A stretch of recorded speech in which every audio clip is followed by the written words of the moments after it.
Hello. Welcome to an introduction to a wonderful Palestinian film called Wajib, which is available, as you can see, on DVD and Blu-ray, and is also available on BFI Player at the moment.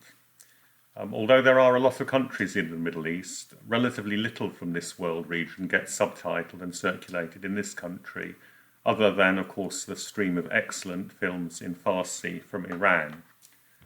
But if you look at the rest of the Middle East, Palestine does disproportionately well, in fact, when it comes to film.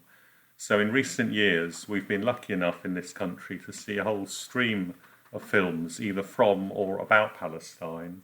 And I just thought, if you're interested in Wajib, you might like to know about some of the others and might want to follow them up. So ones I've seen myself and would recommend. There's this one, The Time That Remains, by a Palestinian director called Elias Suleiman, which is billed as a black comedy. It's quite low-key, but it's still worth catching, I would say, and it might well be the sort of humour that appeals to you. In terms of a little bit more light-hearted and straightforward humour, there was this pretty entertaining Palestinian film a couple of years ago, When Pigs Have Wings. There was an extraordinary documentary just set in one village on the West Bank called Five Broken Cameras that did remarkably well around the world, garnered huge numbers of prizes, and is just an utterly engrossing story. So I'd certainly recommend that. And there have been some very straightforward, excellent dramas. This one, Omar, came out about 4 years ago, I think, is one of those. Very, very intense film. And then there have been quite a few films about Palestine, but not made by Palestinians. One of the very best, I think, is this full-length Israeli animation Waltz with Bashir that is set in Lebanon in the 1982 war caused by the Israeli invasion, and then looks also at what happened at the camps in Sabra and Shatila. In similar vein, this one, Lebanon, is filmed entirely from within one tank and gives you a tank crew's view of what happened when Israel invaded South Lebanon. A remarkable documentary that you might well be interested in is this one, which interviews all, I think it's 6 of the former heads of Israel's Secret Service and talks to them about their work and the work of the Israeli Secret Service and their, in effect, collective admission that as they see it, they keep winning the battles but losing the war. So quite interesting to hear from them directly. The director Denis Villeneuve, who is famous now for Blade Runner 2049, and before he made that, a few years before that, made this fascinating film set in an anonymous Middle Eastern country, but it's very clearly Lebanon, and that's an extremely engrossing family drama discovering various dark secrets.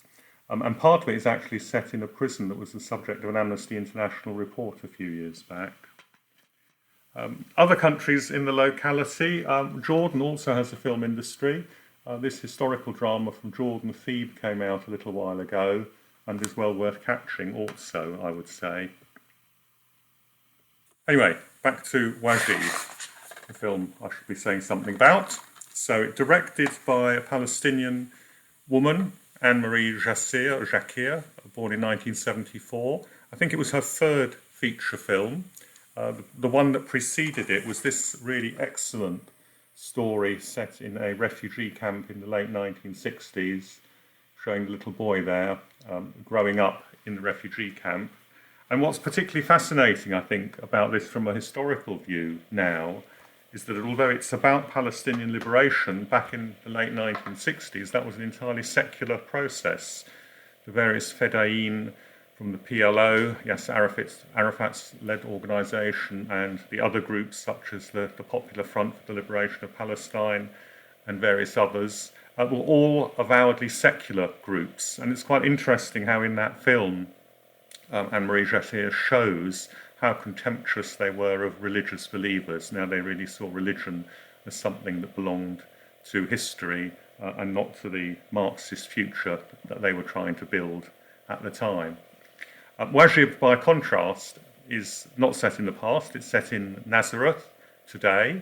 Nazareth, by chance, happens to be about the same size as Shrewsbury, in fact, And the film Wajib manages to tackle a tremendous range of issues within the context of being a really gripping family drama. And I think it's made considerably more exciting if you know that the father and son in the film are actually a father and son in real life as well.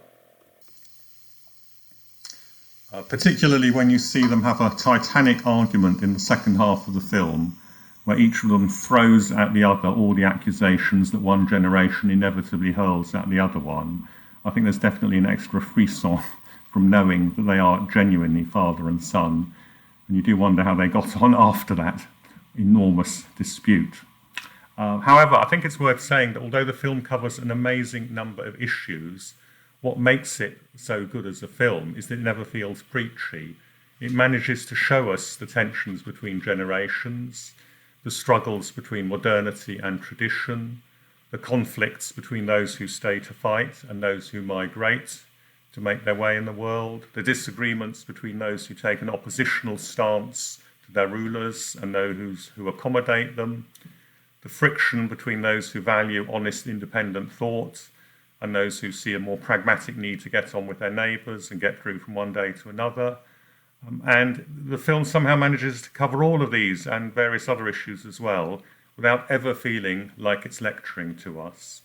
Instead, I think what happens is that each tension and each moment of confrontation somehow seems to emerge almost organically from the situations in which the characters find themselves.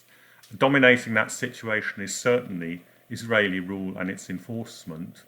But again, what makes this film fascinating is that it's about a lot more than that. It's also about a society in transition, a society in tension, a society in internal conflict. Now, lest all that sound a bit earnest, perhaps, I think it's worth reassuring you that it's actually a pretty funny film. Anne-Maria Jacquier has really got a delightfully light touch, and she knits together all these different elements of the story in Nazareth, mixing in the political, the religious, the economic pressures in a way that is honest, but it's also very entertaining. And by the standards of this sort of film, Wajib has actually had a pretty good run at the box office. It's taken something over $600,000 worldwide. I really hope you enjoy it as much as I have. I've watched it twice now and thoroughly enjoyed it both times. And I hope it also encourages you to explore some of the other films from this part of the world that are available either on DVD or streaming, because there's a lot of really fascinating, enjoyable and interesting material out there. Thank you.